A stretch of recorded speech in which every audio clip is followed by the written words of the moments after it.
Welcome everyone to Almost Cancelled. I am Peter, that is Connor, and we are going to talk about The Expanse, Season 5, Episode 10. It is the season finale, and it is called Nemesis Games, which I think continues the tradition of the final episode of...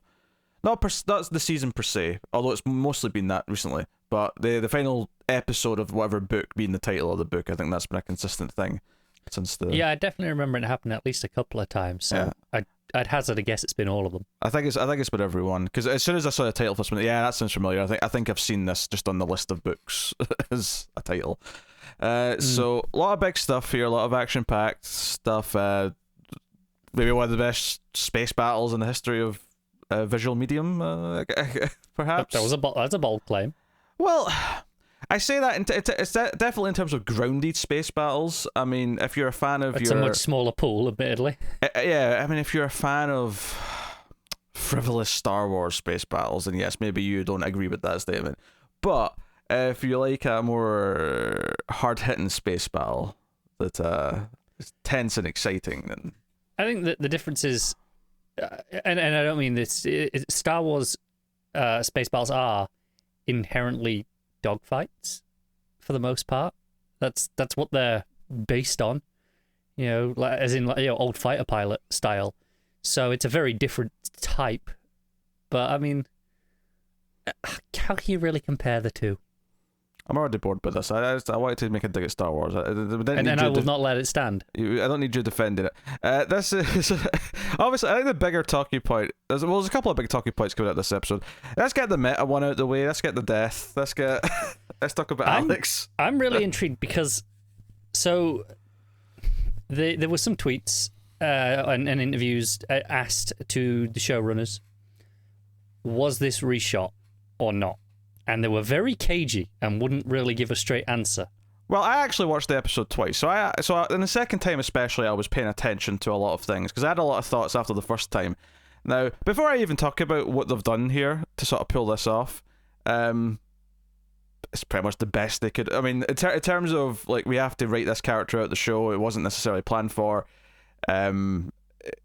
This is a solid way of doing it, and honestly, I kind of like the idea that it reinforces that whenever they hard burn, there is a risk of having a stroke. Like I kind of like that. Okay, there's a big example of that now. One of our main characters had a stroke after doing it. So yeah, I think because it's always been a risk that we've always been told about, right? It's like it can just cause a blood clot in the brain, basically, and tough shit. Yeah, don't get me wrong. From a narrative perspective, it does feel very sudden in this episode, but knowing the real world context for why this character needs to get beyond it, it's fine. It makes sense. But if this was all reshot, there's a lot of the episode that they had to redo. So watching, paying attention, the death moment itself is clearly a still of him that they've added some blood to, because he's in a vacuum in space, so it's easy to just kind of use the freeze frame and just kind of go with that. The two scenes that they had to have reshot are at least the part of the Naomi and Holden scene in the medbay, because they directly talk about it and give the reasons for it. The scene where Amos comes aboard and they talk about it openly. Everything else, I think there's just a little ADR line here or there, with the possibility that he was outright CGI'd out of a scene. And the reason why I say this is because there's a party scene that comes not long after all this happens, and the tone of that party scene, barring one moment where someone says something, doesn't seem that down, or it feels upbeat. What's interesting is that was the one that I was sure, I think at least part of it was reshot, because the woman who plays Vasarala was tweeting saying, this was kind of filmed late. It was like 3 a.m. when they were filming this scene, and I'm like, why would you film this party scene at 3 a.m. unless you were doing a reshoot and were on a tight schedule? Because that's not the sort of thing that needed to be shot at night. That's a particularly strange time for it. It seemed to me. That feels like pure speculation to me, whereas in the scene itself, you can clearly see the one line that references Alex's death is an ADR line from her specifically, actually. It's a line from behind the back of her head, and her mouth is moving in a way that is clearly not saying what she's saying.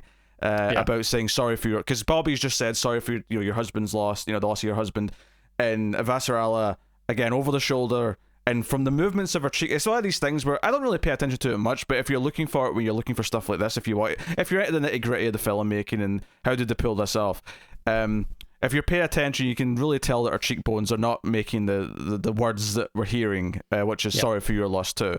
And there's a lot of shots in this where there's two possible empty chairs in some of the group shots, and because they've got, obviously green screen behind them for the windows here because they're on Luna, and because there's all these extras, I'm almost convinced this was actually too hard to reshoot all of. Maybe small snippets of it were, but I'm fairly convinced that a lot of this was just kind of, okay, we have to puzzle this out and make this all work without him being there, and maybe remove him from a chair in a certain scene, a certain shot. It's interesting what they've done, for sure. That's it. I think what works about it for me is that, and I don't know if this is an intentional choice, but after he dies, there's almost, we never see his face again. There's a lot of heartfelt goodbyes to him, but it's all goodbyes to the character. It's all goodbyes to, we see the name in the plaque, we see the name in the cup, we hear them talking about who Alex is. I think it's almost not that, I mean, obviously you can't get away from the fact that the actor is the character in terms of how he looks, but I think it was maybe an interesting take to go, no, we're saying goodbye to this character, and he's the thing that we care about and what it means to the show, so that's what we're going to say goodbye to. I agree, and I think it's particularly notable because this is one of the few examples where I know his look is drastically different to his description in the book. Yeah. Because in the book he's described as like a pudgy bald man or something like that, and it's like yeah. So it was like, and this was a very separate identity because of the actor, right? So this kind of not loops it back in a little bit, but just makes it easier to associate it more with maybe the visual that some people had in their heads from the books. Yeah, and maybe they just lucked out that they had essentially a replacement kind of lined up. I mean, the shot of Bill drinking from the cup, and you've seen Alex's name in the cup. I mean, maybe they're not hinting that he's taking the pilot role, but I mean, it feels pretty symbolic to me. It does, and I can't remember which site it was, but there was a terrible, terrible clickbait article saying why Bull was a terrible replacement for Alex, and their argument was, he's too cold and isn't like Alex. I'm like, well, I don't just want Alex, but with a different name. I don't want Alex 2.0. I want another character who can fill that role in a different way. And I actually really like Bill in this episode. I think Bill has some nice interactions with Holden in this episode. I do as well. And actually, I think this article was published last week, so before the episode. Okay. But, I mean, the point stands where it was clearly all season we'd be going, okay, so he's looking like the replacement, right? And their argument was just, no, Alex is warm and brings the group together with this, with charisma. And I'm like, yeah, but we don't need someone to do the exact same thing. That's pointless. Yeah. So I think it was handled as best they could, and I do think the send-off moments after the death itself were all pretty well done, and I like those beats. So, but that out of the way, we'll talk about the rest of the stuff, because there's a lot of big stuff in this episode. The action's phenomenal. Like I say, the space battle stuff. And you're rooting because this is all in the first half of the episode. A lot of the big action and drama stuff's in the first half because it's like we've got a lot of stuff to sort of tease for next season. Alex's death is about halfway through. Yeah, which was surprisingly early in the episode, actually. But we have the Rassi realizing that all these ships are coming for them. They know that they can't win this fight. They know they can't even really run either. Like it's not even that much of a chance of getting away if they try to run. So it becomes this kind of suicide mission. You know what? We're going to just basically show up right in their faces to give the Razorback enough time to get Naomi and save the other people, because we're just doomed. There's nothing we can do about it. And take out what we can. And there's kind of a hurrah, and like, okay, I'll do it for Fred from Bull and all the rest of it. And they share that nice little moment where he's like, "Oh, remember, we're not actually trying to win. We're just trying to cause this amount of distraction." And Bill kind of says, "I'd rather win." And they just kind of start laughing because it's just like it's a funny moment between them. But of course, the wrench in the plan of the four Free Navy ships is of course Drummer, which is kind of what we were hoping for. We were hoping that she would be the kink in the chain that would ultimately bring it all crumbling down, and she is ultimately. Her taking Corral's gun, firing on one of the other ships. Claiming it's a malfunction, luring in the third, because I say she takes out the fourth ship. I'm counting her and the ship that Oksana's on as 1 and 2 here for what I'm talking about. So she takes out ship number 4 and then says, no, we need assistance, there's been a malfunction. Ship number 3, we need assistance right away. Ship number 3 comes in and she launches everything at it. And it shoots down most of the missiles, but that one orb one gets there and blows it up. So she's taking out 2 ships. And there's a lot of good stuff here with the Rassi's also shooting down missiles as well as it's going. There's a lot of... I've said this before, but I love almost the visual spectacle of the spirals of the bullets when rotation. They're spinning. Yeah. It always looks great. And the Rossi are obviously really confused as to what the hell's going on. Why are they firing on each other? Yeah, I mean, obviously there's other stuff to talk about, but I love the end of the scene because it just ends with... Okay, because so the 2 ships that are remaining are not firing, they're not targeting anyone. And Holden gets on the comms, and transmits, says, look, shut down your reactors, or we will attack you. Still being very stern, because he's not really sure what to make of what's going on. And then Drummer just, turns on the channel and says, it's Drummer. And it seems just because that's all you need. Because as soon as he hears that it's Drummer, he knows what's happened. He's like, to a point. Cool, it's fine. Yeah. It's like these are friendlies. Yeah, he had an ally on the other side, but he didn't realize he had. And it just is, it plays, it's a great payoff to the build-up of what we've been having. And, it does cause this rift in Drummer's crew, where Oksana's not happy about this. The guy with the sort of younger guy with this, they both have kind of spiky hair, but there's the one who has been kind of more not pro Marco, but pro not rebelling against Marco. I guess is maybe the better towing the party line. Yeah. But then you have the woman and the other guy with the face tattoo. I mean, they all have face tattoos, but he has one in his cheek, so it's a bit more prominent. These are really bad descriptors, you know that. Well, that's not my fault. They like to have a sort of unified look to them, don't they? They're all very proud of their belter thing. So, yeah.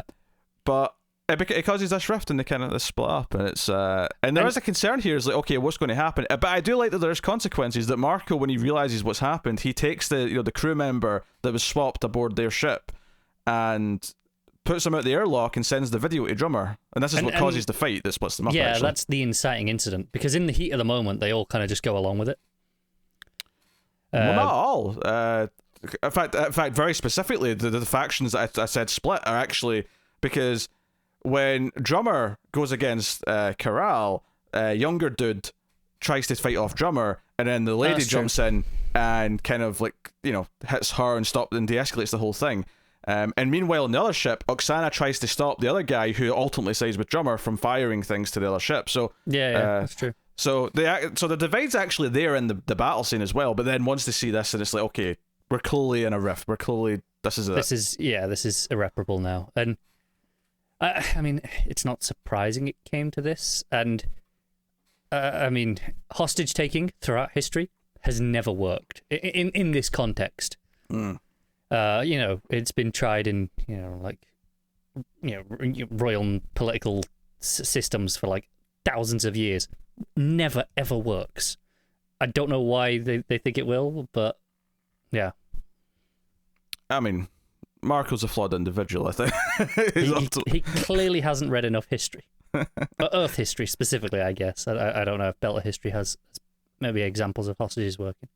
Well, that's the thing. It's further in the future, so this ancient history is even more ancient to him. And does he even want to learn about Earth history? Is that offensive to him? The idea, other than maybe knowing his enemy and stuff like that. Well, there's an interesting point there as to whether or not Belters and Martians care about Earth history, or are they still interested because it's ultimately human history, and they are still human. It's still their ancestors, after all. It's definitely a different class in school. It's there's the real history, which is just our history, and then there's but we'll also study the foreign history, which is Earth. Maybe I can see that being how it splits up. It's quite possible, yeah. I can definitely see that being a thing. Definitely, I mean, I think Martians definitely teach Earth history, but I think for their perspective, it's all about knowing your enemy and the military. It's military history, isn't it? This is how we fight them, right? This is the mistakes they've made in the past. I wonder if Belter universities offer Earth history as a course. I mean, do the Belters have universities? I mean, we know that they're kind of treated as the grunts. I wonder if... No, I'm sure they do, because last season with the daughter who wanted to go to university. You're right. They definitely do. You're right. But there's definitely interesting thinking points. So all that was super exciting. But then the other side of things, you have the Naomi stuff, and you have Alex and Bobby coming for her, and we finally realize what she's trying to do, which is she wants to basically make it impossible for any ship to dock with the ship she's on. Naomi sends it into a spiral, into a spin, and it's like, okay, no one, and and it's, there's all these little moments where she notices the helmet rolling, and it's like, oh, I've done it. Like that's what lets her know. Alex is determined to try anyway. Yeah, he's going to do the interstellar thing. He's going, no, I'm docking with this thing. I don't care how much it's spinning. Yeah, so I'm pulling this shit off, Bobby. In fact, that was another place where I think there was a little ADR line to remind us of the risk of a stroke. Because, I mean, obviously most of this speech was there of how dangerous it was, but there's notably a line that comes from Bobby about the dangers of stroking out in the middle of it, and it's when she's off camera. So I think they reworked that speech a little bit to, again, just kind of set up a little reminders. It's very possible, yeah.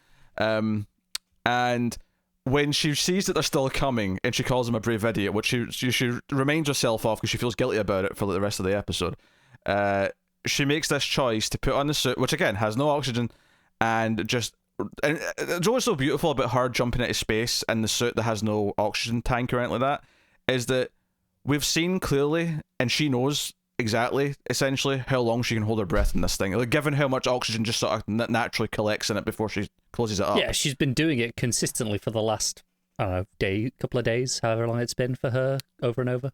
Yeah, and she just jumps out and hopes that they're going to see her so that she can use the built her hand signs, which it makes sense that they have a simple system to communicate things in a vacuum, just in case there's a danger. Of course they do, yeah. And again, it's not about being noticed so they come and save her. She just wants to warn them not to go near the ship. Yeah, this is about saving them. She's on her way out. She hasn't, and this is where I'm going to talk more about the filmmaking than anything else. This is probably the best filmmaking moment of the entire show. The entire show. That's a ball. Entire show. I mean, but the camera just stays on Naomi's face. Like the entire rescue, it's on her face, and it's that thing where you're hoping that Bob, because they arrive after she's already jumped, and they see, and they luckily notice that something expelled from the ship, and she's like, oh, this is hard. Oh shit! Like, we can't, and when they realize that there's a danger because she's communicated that there's an explosive proximity, whatever. Like, well, she's still too close to the ship. It'll possibly set it off still, and it's like, oh damn, and you're like, oh come on, like. Draper's got her suit. Come on, like get out there, like So you're in this close up with Naomi, and she's losing her breath, and she's sort of breathing. It's just spinning around, and it's spinning, and the sort of lights like sort of hitting off the visor, and she's gone, and there's just this, and I love that you don't see Bobby for a long time. You hear just what Naomi would hear from the contact.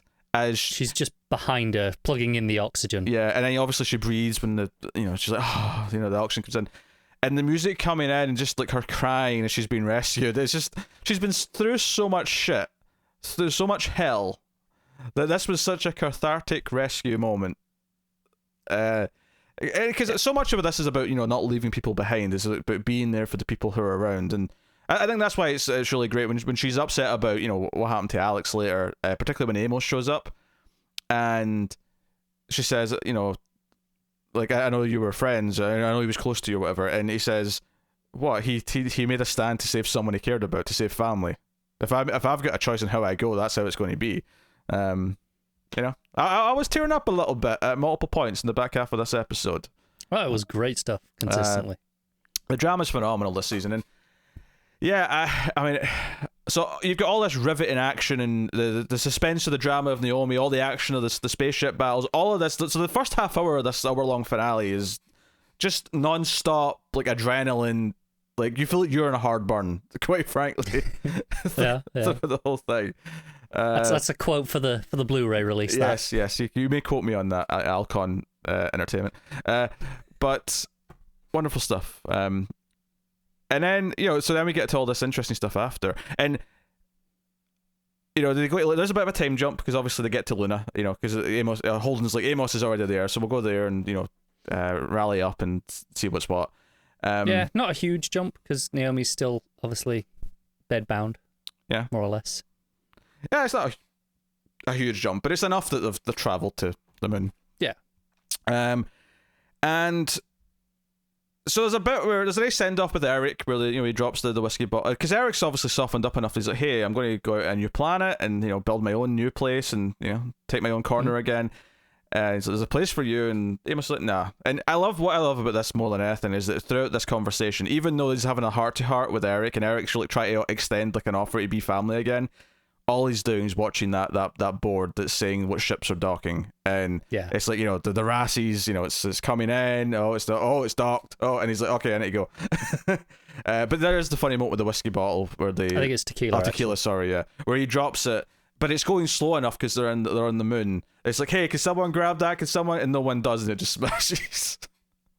Absolute waste. Yeah. It's like, obviously, they just laugh about it. Yeah, so F it. I mean, I laughed as soon as he pulled the bottle out because it was one of those bottles. It was the bottles that he really cared about from before. Yeah. That said, though, somehow we may have the funniest moment in the entire show yet. Oh, and it says a lot. Like, sometimes you'll say that, I'll be like, which bit are you talking about? And I know exactly which moment you're talking about, though. Here's the thing. So, it's not just that it's funny, it's that Amos starts a story, and you don't know where he's going with it.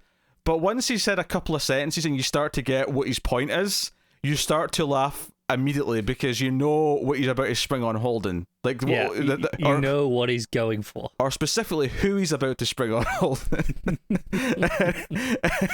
and so he's like, I bet Cap, I need to talk to you. And they have the heart-to-heart with Naomi, and they're all kind of having this heartfelt moment. And then he's like, I need to talk to you, Captain. And he's like, yeah, sure, what's up? He's like, remember that time you threatened to kill me? You're like, where's he going with this? Like, yeah, when the Martians were born, that was back in season 1, a lifetime ago, as he says.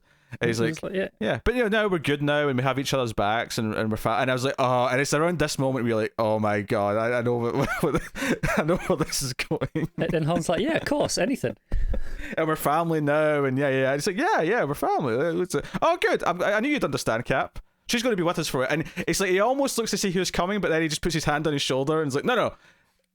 She'll need a new ID, but I've got that sorted. I know a guy. And blah, blah, blah. And he says a few more things and he walks off. And then Holden finally turns around and sees Peaches walking up towards him. And then Amos jumps and says, hey, Peaches, come on, let me show you around. And he's so excited to show her around. And it's specifically this moment when he turns and just looks like it just lingers on Holden's face. And he's just in shock. It's just, it's wonderful. What the hell did I just unwittingly agree to? It's so wonderful. I mean, this is wonderful for a bunch of reasons. We know that Amos needed to get back to his crew. He needed his moral compass. He needed all these things. He needed his family. And the fact that Amos has found this family and actually cares so deeply about it and knows that it's something that he relies on and it's a part of who he is very heartwarming, given how much of a cold character he otherwise is. It's kind of what we've been talking about all season with Amos. Yeah.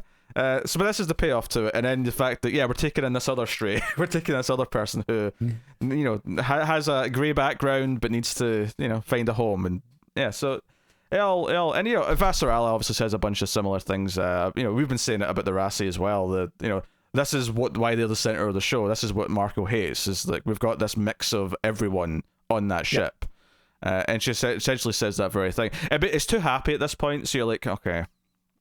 And there's a point where it feels like we're getting to the end of the episode, and then I did that thing where you check the runtime, and there was still like 12 minutes left, and I was like, huh. Yeah, we're doing some season 6 setup here in a second. I've got a feeling.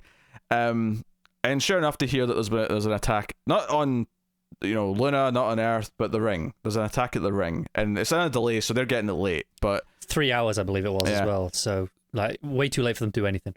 And this obviously pays off because we actually get to see the Martian again. The admiral that Alex went to see and his second in command. The one that was kind of flirting with him. Her name was Babbage. Babbage, that's right. Yeah, I was on her badge this episode, which is the reason why I remember that.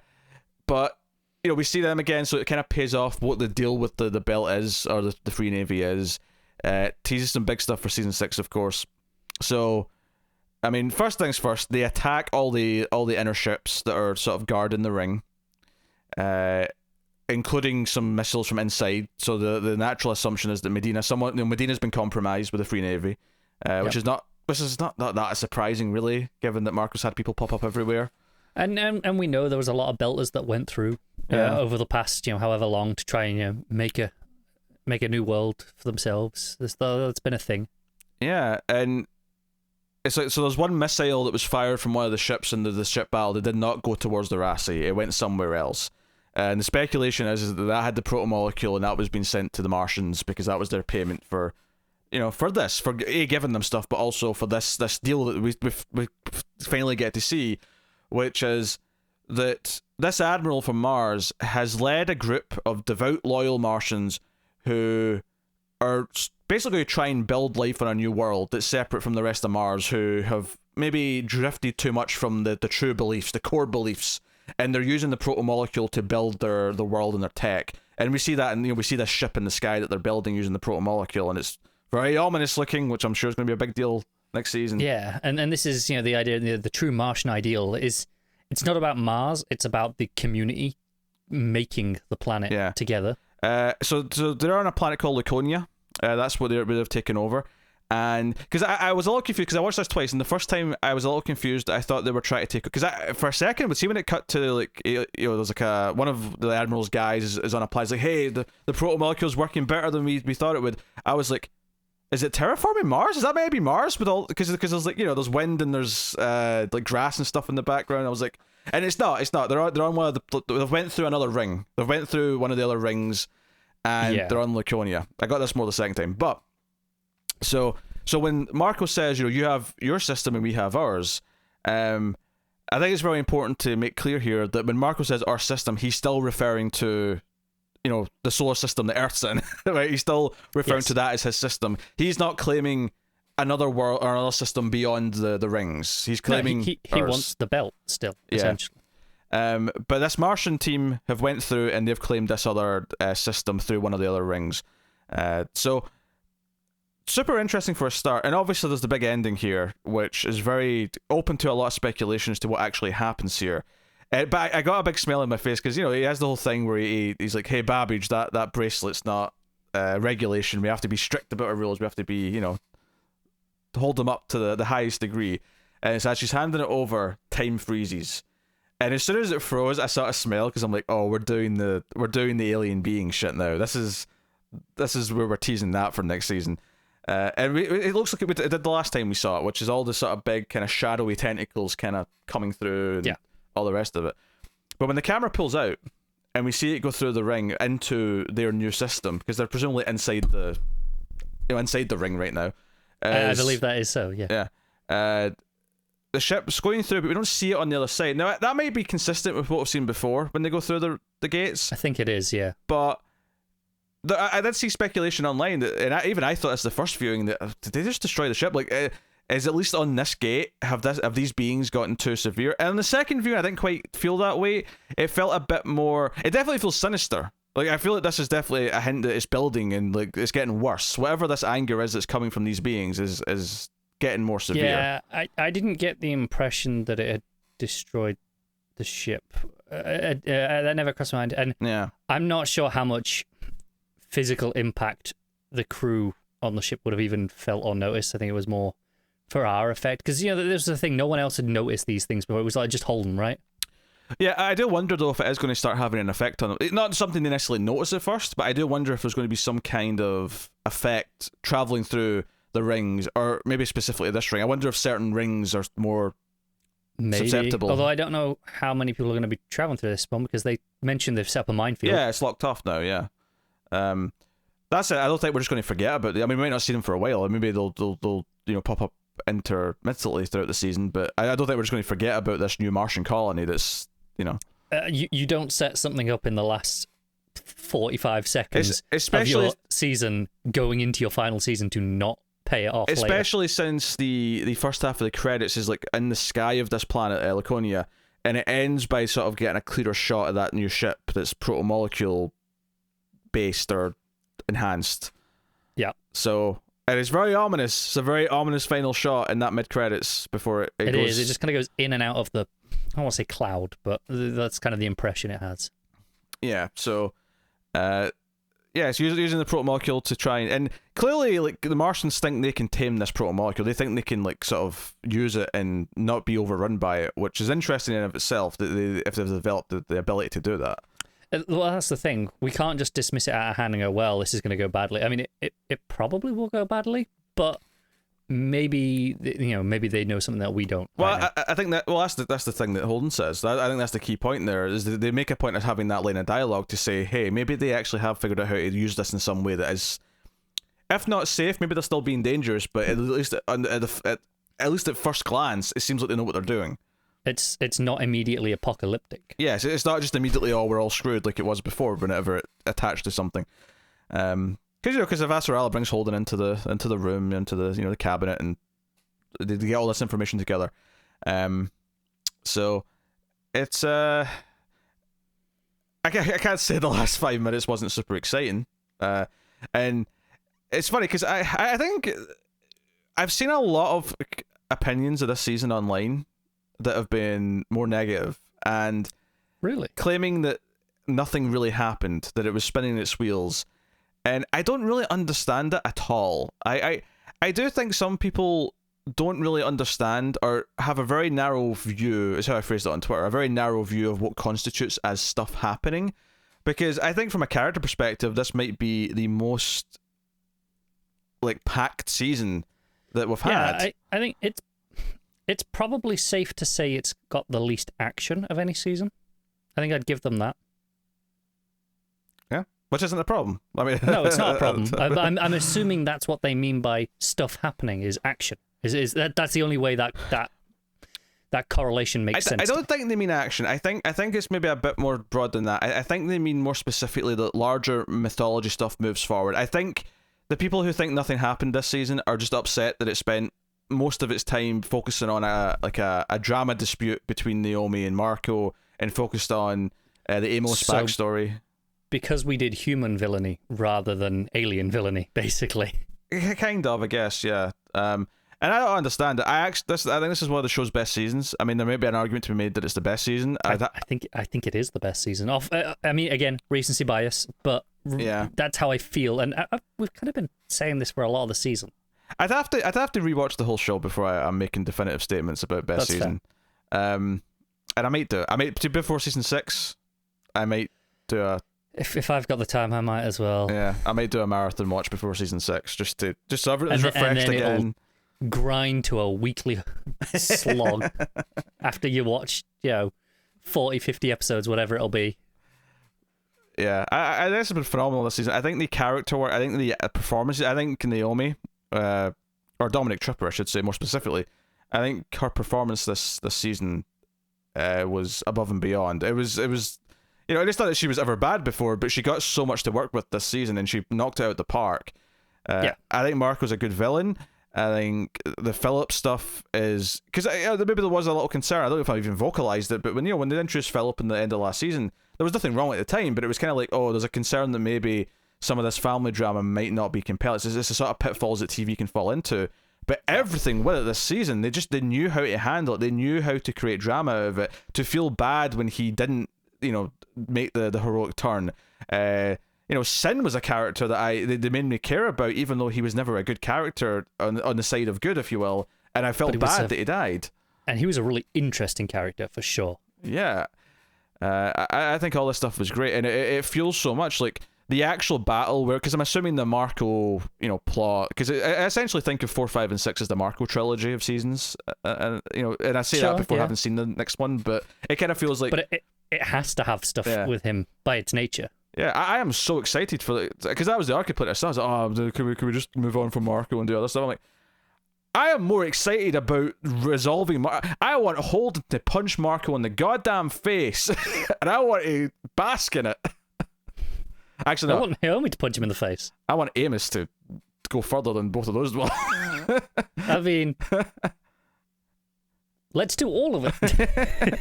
They can all have a punch or 6. Because Amos and then they'll just have to hold Peach's back, be like, not you. And I'll let her loose. Let's go for it. Depends if they want him to stand trial of any sort. Yeah. No, but I mean, Amos had that showdown at the end of season 4. I can't remember his character's name anymore, but what's his face from Torchwood? Yeah, Burn Garman. Yeah. And that was delightfully vicious, the way they were blowing each other's hands off with guns and just so good. And he was getting his comeuppance because he'd been a dick all season. Oh man, and it's not so much that I want just a violent end to Marco, even though there's a raw part of me that would enjoy that. It's more that the resolution like is so exciting at this point because it's earned so much. I suspect Marco will be a non-violent, and I mean, don't get me wrong, there'll be violence involved, I'm sure, but it won't be the glorious fight in the same way that you're describing there, because I think we might get that more from the Martian stuff. Yeah, possibly. Bobby, for the record, is officially working for Vassarala now. She's got the outfit on. She's her aide. You know, I think that was the word she used. And then the other thing we need to bring up, I don't even need. I wouldn't say need to, but the rest of the scene with Naomi and Holden when she's back on the Rassi and they're together again. She's like, hey, you know, did you listen to that? You know, that message that I left behind? She's like, I told you all this. She's like, yeah, you actually. Yeah, never listened to it because that would have been accepting you were gone. And she plays it because she wants them to hear it. She wants them to hear the speech, and it's a really good speech. But the part that really stuck out to me, and this is the beautiful thing about everything that's done this season, is one of the things she says to him in that speech is that thank you for, you know, letting me take my own risk. It means more than you can know. That plays so nicely into every reason why she hates Marco and everything that Marco did to her and what she became under Marco. The idea of like, no, part of like what Holden is letting her be herself and let her have her own freedoms. He's not this maniacal, you know, not that Marco necessarily straight up acts like a dictator and that he's open about it, but the more the manipulation of like, no, you're part of my cause, therefore everything's about me. It's more of an unspoken like stranglehold than it is a no, I'm with you. Yeah, than an actual shackles kind of thing. But they're invisible shackles, but they're very much there, is I guess what I'm saying. Anyway, but I thought that point was really great because I think bizarrely the one complaint I had all season was in the very first episode where he took like an extra 5 minutes to realize that Naomi was leaving without him, and we said it was maybe a kind of a silly decision because it was dangerous. But honestly, this speech, and then obviously her guilt of like, oh, you know, Alex died from my mistakes, but more so this speech, more so the idea that she wants the freedom to do things where whoever her partner is isn't controlling her and isn't involved, and then specifically thanking him for letting her take her own risks at this ending retroactively made me like that way more, because that's kind of what it was in essence, was her saying, I need to go do this on my own. Whether or not that is stupid, and I think we can all agree it was kind of stupid in the sense she did get into a lot of bother because of it, but ultimately it fits in thematically to everything really well. So at the very least, I ain't going to complain about it that much. Yeah, I think it still could have been a little bit better than it was. And it's I agree this does redeem it, but I mean that doesn't really help at the time, right? You know, there's 10 episodes difference. You know, it still has to function in its own right as a scene then as well. I think it could have been better still. It's probably the weakest point of the entire season for me still. I mean, yeah, we critiqued it at the time, but I think on a rewatch, it's not going to bother me anywhere nearly as much because I thought, you know, thematically, it all kind of fits in a way that makes sense. That's fair. So, you know, and if that's the biggest complaint of the season, I think we're doing pretty well. That's why I say I think this is the best season, because that is legitimately my biggest complaint. Yeah, one scene in episode 1. Yeah. Exactly. And episode 1 in general is a little bit slower. I mean, I think we didn't really get super hyped on everything until about episode 3. But from then on, it was basically... And that's probably why they released the first 3 at once. Very, very possibly. I mean, you say that. You always go back to saying that. But I think ultimately, any show that has an Act 1 needs time to build things so that everything is set up. Yeah. So I don't think that's actually... It almost sounds cynical at this point to just say, they just have this crutch of releasing the first 3 together because so many of them do it. But ultimately, I'm starting to just kind of accept the fact that possibly from a writing perspective, it just makes sense that it takes a couple episodes to build up enough material that you're at that point. You're at that point of everything matters and everything's exciting and everything has been established enough that we can get the ball rolling on everything. So, you know, and maybe there's an argument against that as well. But I mean, so many of them do it at this point that... The two essentially go hand in hand in my brain. It's like, yes, it does take a couple episodes to get going, and that's the reason why they then choose, right, okay, we're going to release these as 3 because we know that's when the audience will be truly hooked and will be back next week.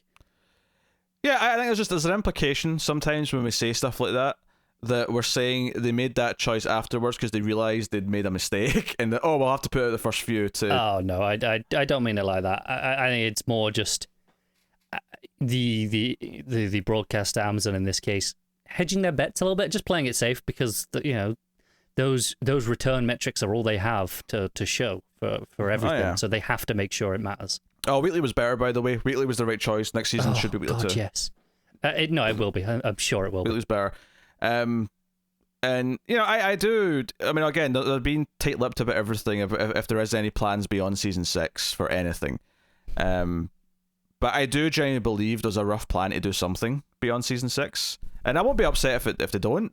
But I do genuinely think that there's plans for, if it's not like a set of movies, if it's not like a couple of miniseries, if it's not just renaming the show as a spin-off because they want to have, because we know there's a time jump, we know that things are get different in the books after number 6, that maybe they can just kind of rebrand it and it's a jumping on point for new people, and maybe because a lot of streaming shows don't tend to go beyond like seasons 3 or 4. They tend to, Netflix especially tend to cancel a lot of things around that time, and I wonder if we're almost going to enter a new era where a way to get like a 10-season show is to split it into like 3 shows. We were speaking about this earlier in the season, and that was exactly what we came up with. And I think because the reason shows on Netflix, Amazon tend to get 3 or 4 seasons is because that's the return on investment in terms of when you're getting new subscribers to sign up for it. Beyond that, it's diminishing returns, and you're just kind of throwing money away. And to be fair, it was Alcon's choice, as we understand it. It was not Amazon's choice, but I do wonder if there is a game plan there. Now, admittedly, if nothing happens and this is 6 seasons is all we get and they end it and it works, I'll be perfectly happy because it's been a great journey.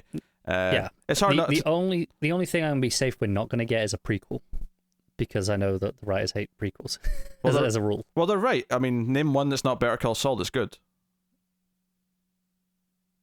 I dare you. I'll get back to you on that. I double dare you. I was really close to saying it just to piss you off. I dare you. Can I say the first Fantastic Beasts movie? That's pretty good. It's not like amazing, but it's pretty good.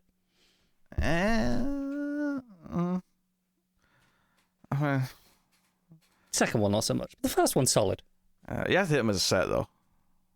Oh, that's not fair. No, you kind of do, because it's a standalone movie. You can watch that and nothing else and get a full movie, and it's a prequel. I know, but they're doing counts. it as a series. The whole point is it's meant to be a set of movies that are the entire prequel set of movies before moving the goalposts.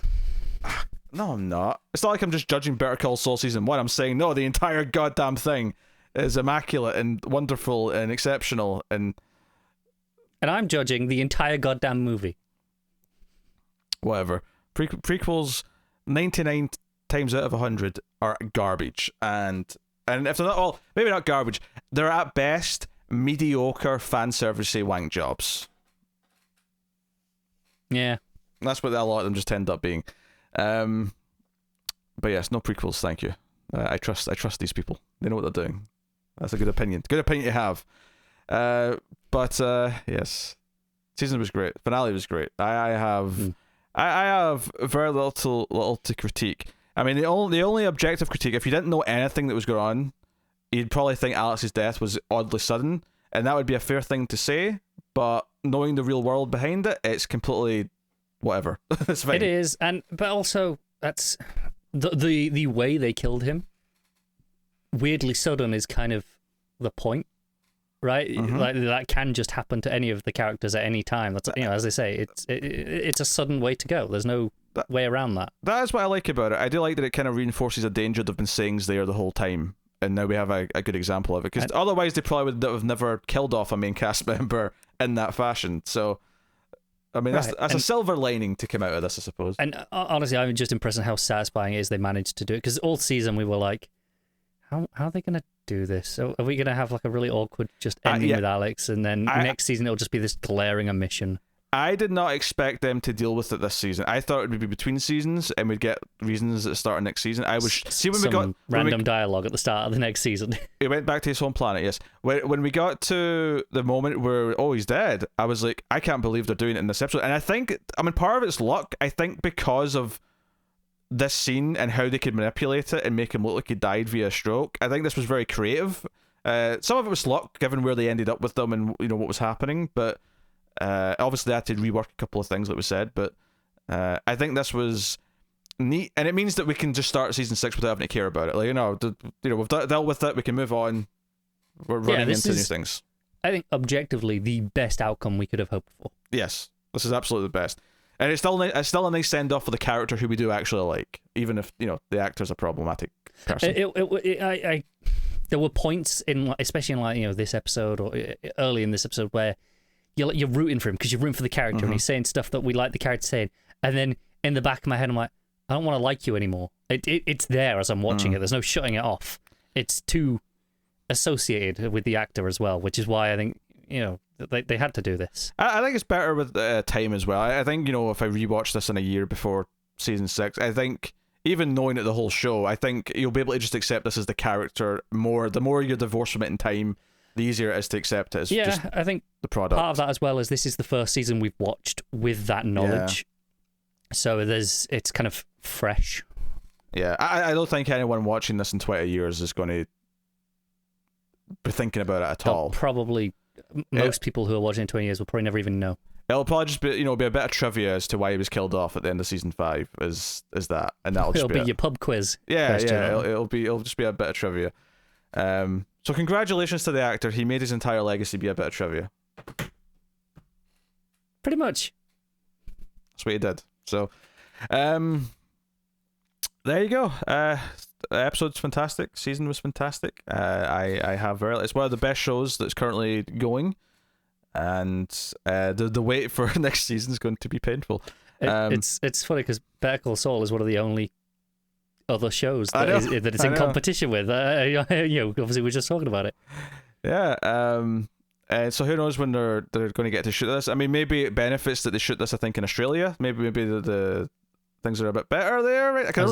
Is that where they shoot? Okay. Yeah, because New Zealand, there's a reason why a lot of the guest stars sound a little Australian, I think. That makes sense. Because Bobby's Australian, obviously, from our accent, right? Yeah. Gotta be. So I think that's why. But I mean, I know New Zealand's doing quite well. So I mean, I think Australia it varies depending on where you are. But like, I think it was Perth that had its first case in 10 months. Oh hey! And they had a full 5-day lockdown for the entire city based on one case. So they got it under control, I think. I ain't going to make fun of Australia no more. They've done a good job. That's yeah, they are on this. Yeah, they've done a good job on other things too. Some things, yeah. Yeah, that's true. But there you go. That is the Expanse finale. Hopefully you have enjoyed the season. You've enjoyed us rambling about it throughout with our thoughts and feelings. And big ideas for next time. We'll see what they're going to do and how they're going to wrap up the show. It's going to be a long, impatient wait. And I hope that by the time we get to the end, I hope I can say, by the time they wrap up the first show, is what I'm hoping I'm going to be able to say when the time comes. But I almost want them to play it like the ending of season 2 of The Mandalorian, where it got there was like almost just a bit at the end going, oh, there's more coming, and I want it to be like, I don't want to press release, I don't want to know about it until I sit down and watch the episode, and then at the end it's like, look forward to more in whatever. So we'll see. That is the show though. So thank you very much for joining us. You can let us know what you thought of the episode in the comments. You can like and subscribe, all that stuff. Get us on the Twitters at mailed_fuzz for channel updates. And you can, of course, support us financially over at patreon.com/mailfuzztv for as little as $1 per month. So go over and have a look and see if you want to help keep all the content coming. But otherwise, that is us. So thank you once again for watching or listening. We always appreciate it. Keep watching TV. Have you got any vanilla?